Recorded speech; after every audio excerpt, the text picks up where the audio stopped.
It was lovely sunny this morning, but now it's cloudy.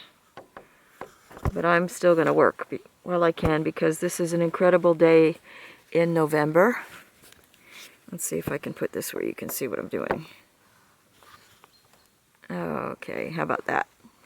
Start to work now.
Can you hear the bell tower?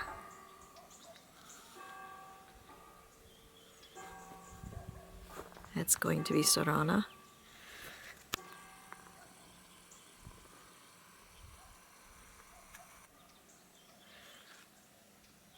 That is a type of tropical fruit, believe it or not. Anyway, so I wanted to come down here to the Swan. I drew the profile here when the rock was down. And then I carved this face here, the curved face. I like to use the diamond disc a lot on the stone. In fact, a lot of colleagues say that I'm not really a sculptor because I use the diamond disc and not the chisel so much. But I really prefer a flat surface because it makes the drawing so much easier for me. And anyway, I deserve everything, so who cares? But what I wanted to say is that I drew this from the profile here, but the fact is the profile really needs to come from this direction, not this one, because I wanted some energy to change here. I wanted a dynamic, not just a perfectly symmetrical stuff, which of course I'm not going to get because there lacks rock there, so the wings aren't going to be symmetrical. And, you know, I'm okay with that. I want to reach for some symmetry, but not design for it, if that makes any sense. Anyway, what I'm getting down to is now I need to put the angle of the head of the swan in here. So I want the beak to touch the body and where the neck curves around in the wings. I want it to sort of tuck into there. And then, of course, put the famous hole in that all the artists like to do. But really, this is Portuguese marble, and I've heard it's difficult to work with in that it kind of chips or whatever. So a lot of people put a simple shape into it. And I bought this piece from a friend in Pietrasanta, or Cerveza actually, but I've never carved it before, and I have another small block that is really, really pink. And this one is mostly white. Oh, look, here's my son. But anyway, I'm rambling about stuff. What I want to do is change the angle of the head. So going to the profile here, the point of the beak has to go further in, and I want to leave that there because the hardest thing to do in sculpture is to have two things touch and not overlap and not have too much distance, meaning that in this case the beak would become longer or this would become too large. So I'm going to take these points here. This is where the beak comes in. So I'm going to cut it. So see how I'm trying to change the angle here? I want to put the angle for the head. Now this is the end of the head. So everything needs to be at an angle because otherwise it's very... Sorry, I can't hold a video and talk at the same time or draw. So I have to put the angle in early because if you don't get the energy early in the piece, you're not going to have it. And it's really difficult to recuperate it after. So now I want to draw... I know that this is the end of my rock here. I've got more rock in the back. But I want to draw the shape of the head. I don't actually have any pictures of the top view of a swan's head, which maybe means I need to go back to research that. But in general, I'm going to have a center point. And actually, because now that I'm thinking about it, because bird anatomy is not that different really from ours, it's just the proportions change in here and there, but still have basically the same organs and all that, I think. Anyway, what I want to do is make an assumption that perhaps the back of the head is wider, and then as we come in, it tapers to the front like our skulls do. It may be wrong. Now I can see that my center point is not off because I don't have enough rock to make this distance there, you see.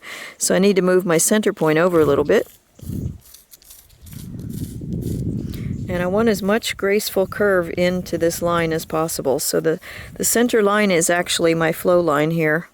Okay. So that determines the beak is going to be there. Maybe it's going to go here and here. I don't know how big it is. But I do know that towards the back of the mouth, obviously, it blends with the next piece of anatomy. That was an interesting trick. It blends with the next piece of anatomy. It's not just, you know, stuck on at the end like a carrot in the snowman. So we'll see. This I have to curve down around. But this is the knobby that goes on at the top of his head. So... it could be that I need to take a look at that. Let me erase this pencil line a little bit. Now it's starting to come together a little bit, look like I have the space to do that. And it may be that that's too narrow for the head, but with stone carving you tend to have stone expansion. However, I'm also looking at this line because if I remove this, now it seems like I don't have enough for the neck, and I've got plenty there. So maybe I need to reduce the curve a little bit to give me the space here, do you see? Okay. Oh, I need to sharpen the pencil. Maybe I need to do that off video. So if I straighten this a little bit, you see how I'm just giving myself just a little bit more because I end up in the same spot here.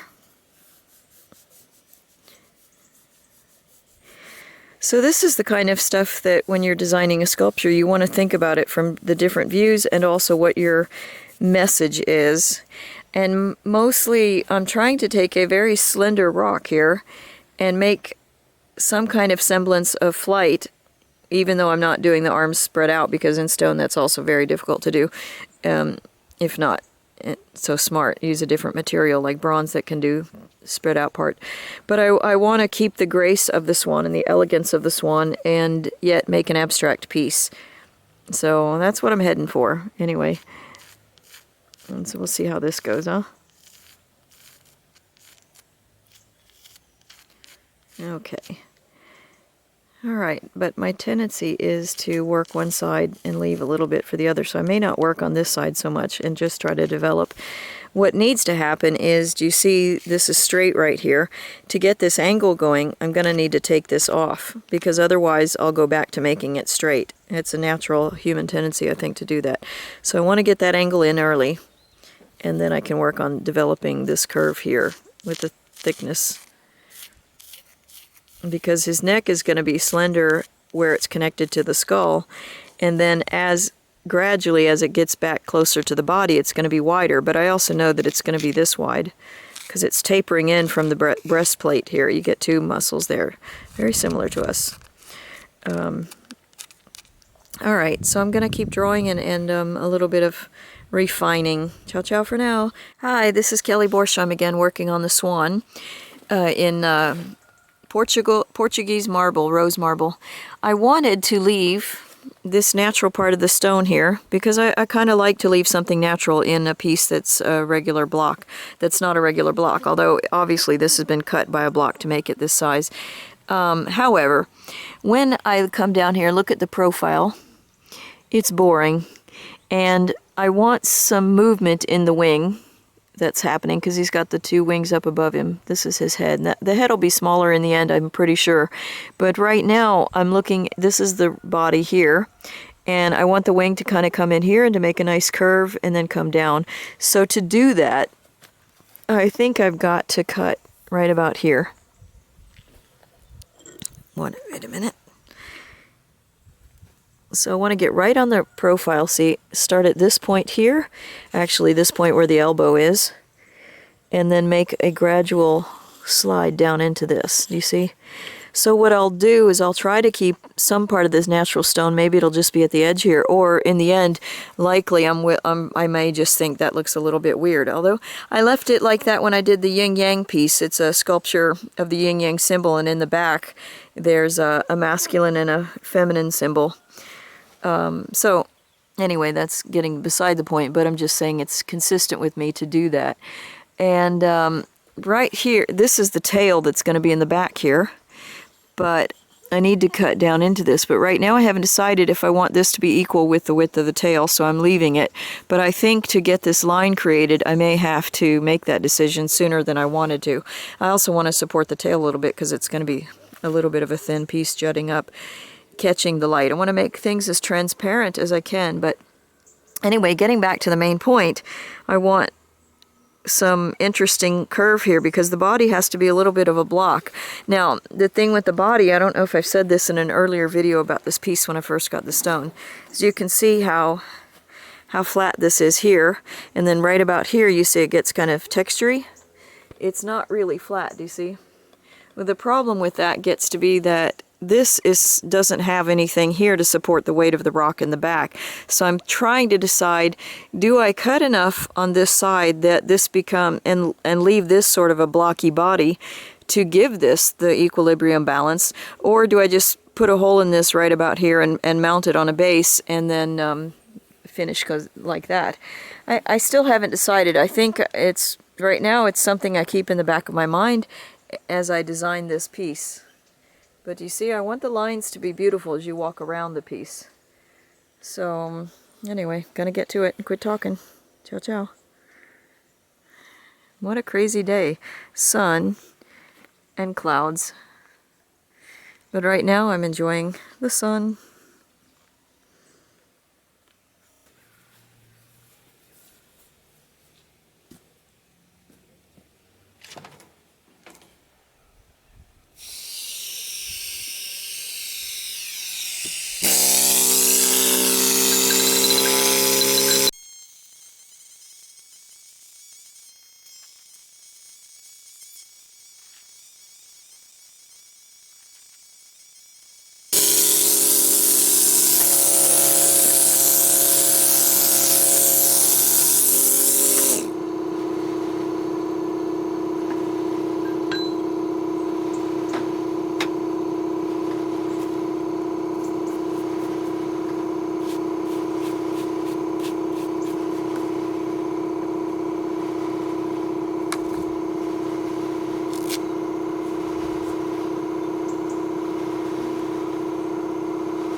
Kelly Borsheim, Borsheimarts.com, and think about buying some art for Christmas for yourself or as a gift for somebody. I also offer gift certificates all year round, and you can choose the amount that you want to give and let the person that you're intending to give some gifts to decide for him or herself what he would or she would like in their home or office. Thanks for watching, and ciao ciao for now.